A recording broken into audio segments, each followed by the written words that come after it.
Hi everyone, good evening. এই যে দেখো, আজ মা স্নান দান সেরে সেজে গুজে বসেছেন। তো ওনার সেই শাড়িটা, যেটা শাড়ি পরে আছেন উনি, সেটা আমাদের লাভাল নিবাসী ওনার কোনো কামনা পূর্ণ হয়েছে, তাই উনি ওনার কাছে এই শাড়িটা দিয়ে গেছেন যে পরানোর জন্য। এই চুন্নিটাও দিয়ে গেছেন ওনাকে পরানোর জন্য, যেহেতু আমরা প্রতি অমাবস্যার দিন ছাড়ার দিন মানে আমরা ওনাকে আবার নতুন শাড়ি পরাই বা গয়নাগাটি সব কিছু, তো তাই উনি দিয়ে গেছেন। তো শাড়িটা কেমন হয়েছে বা মার সাজসজ্জা কেমন হয়েছে, মাকে কি সেই আগেও দেখেছিলে তোমরা? প্রতি বছরে 3বার মায়ের সাজসজ্জা চেঞ্জ করা হয়।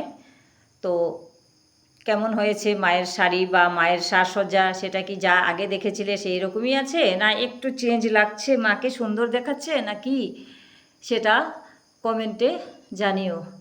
আর এদিকে আছেন আমাদের ভোলেনাথ, তারপরে এদিকে আছেন অন্যান্যরা, সবাই আছেন। এদিকে মা লক্ষ্মী, এরা সবাই এখানে বসে আছেন।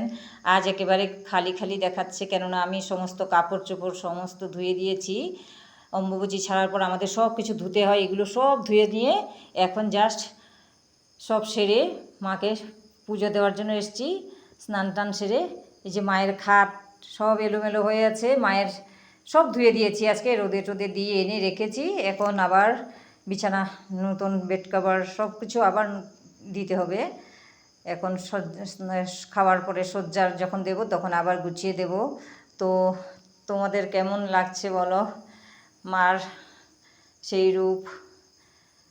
আরেকটা কথা বলছি যে আমি ওনাকে কখনো মেয়ে রূপেও দেখি, কখনো মা রূপেও দেখি, কখনো বান্ধবী রূপেও দেখি।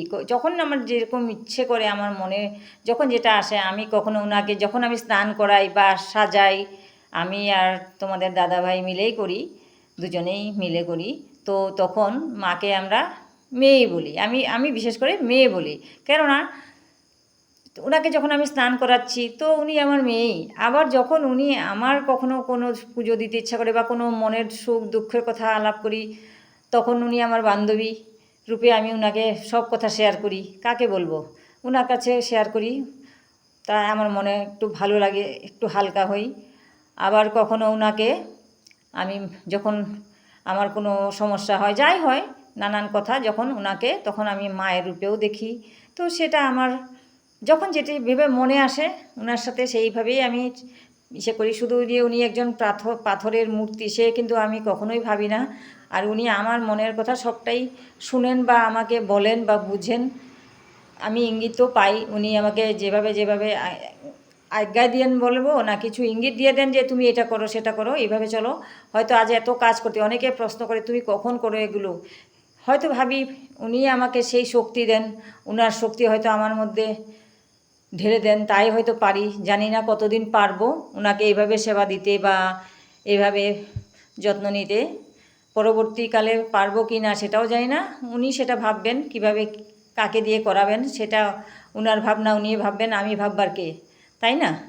তো সেটাই বলবো। আর মাকে কেমন লাগছে আজকে, আগের চেহারাটাও দেখেছো তোমরা, আজ কেমন লাগছে বলো, বলবে সবাই। তো এটাই বলার ছিল।